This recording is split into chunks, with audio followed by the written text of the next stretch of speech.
Aujourd'hui, il s'agit d'une leçon sur « il s'agit de ». Ça veut dire qu'on va parler de « il s'agit de », le verbe « s'agir ». Il est très utilisé en français et je vais tout expliquer sur ce verbe. On va voir tout ça en 3 étapes. Dans la première étape, je vais te montrer la formation.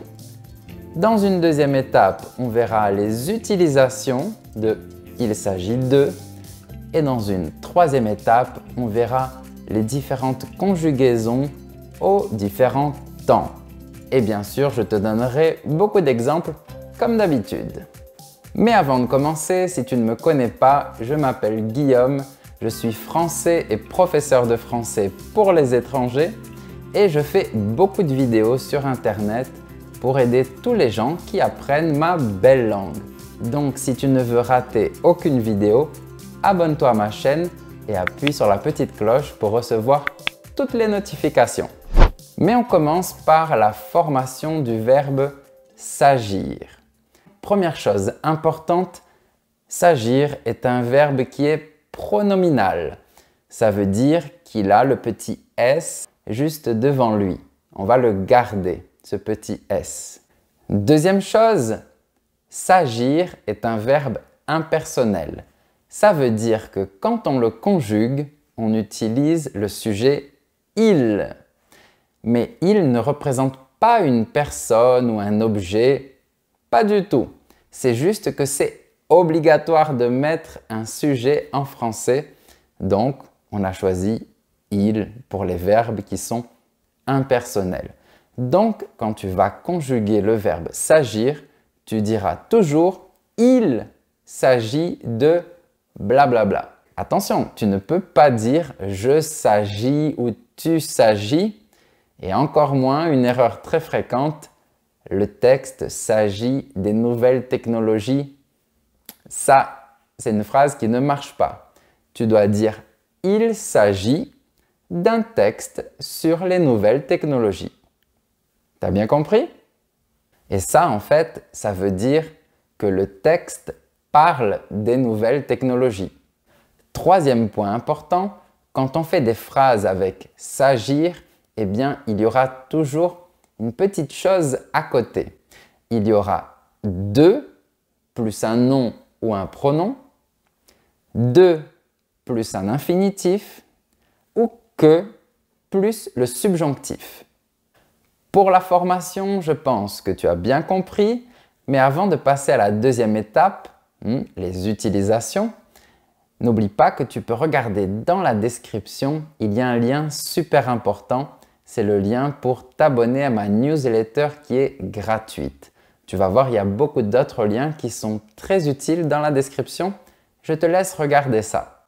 Mais nous, on continue. Deuxième étape. On commence par « il s'agit de » plus un nom ou un pronom.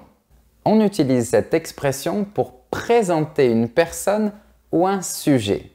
Ça signifie « on parle de », « il est question de ».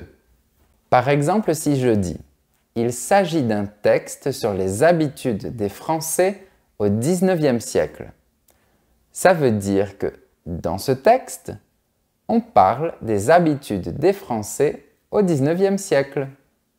Un deuxième exemple avec un pronom. Quand il s'agit d'elle, Denis a toujours les yeux qui brillent. Ça veut dire que quand on parle d'elle, Denis a toujours les yeux qui brillent. Deuxième possibilité, il s'agit de plus un infinitif. Ici, c'est pour exprimer l'obligation. Ça veut dire il faut, c'est nécessaire de. Le plus important, c'est de. Je te donne des exemples. Il s'agit de faire un bon travail et de ne pas être distrait. Ça veut dire qu'il faut faire un bon travail et ne pas être distrait. Un autre exemple, il s'agit de réfléchir avant d'agir. Donc, il est très important de réfléchir avant d'agir. il faut réfléchir avant d'agir. Et enfin, il s'agit que plus subjonctif. Ici, on est dans une formule un peu plus soutenue. D'accord? Mais c'est utilisé quand même. Et ça veut dire la même chose. C'est pour exprimer l'obligation. Ça veut dire il faut que. Il est nécessaire que. Il est important que. Par exemple, il s'agit que tu réussisses tous tes examens. Il faut que tu réussisses tous tes examens. Un autre exemple, s'il s'agit qu'ils soient à l'heure, ils doivent se lever plus tôt. Donc, s'il faut qu'ils soient à l'heure, ils doivent se lever plus tôt. Et on arrive à notre troisième étape, les conjugaisons aux différents temps avec des exemples comme d'habitude. Alors, il y a beaucoup de temps auxquels tu peux conjuguer le verbe s'agir. Mais tu verras que dans la réalité, au quotidien, tu vas utiliser principalement 6 temps. Et donc, je vais te montrer comment conjuguer le verbe s'agir à ces 6 temps et je vais te donner des exemples. Premier temps, au présent de l'indicatif. Il s'agit. Il s'agit d'un tableau qui représente une femme. Il est question d'un tableau qui représente une femme. Ce qu'on voit, c'est un tableau qui représente une femme. Deuxième temps, à l'imparfait de l'indicatif. Il s'agissait. Par exemple, à l'époque où la médecine n'existait pas, il ne s'agissait pas de vivre, mais de survivre.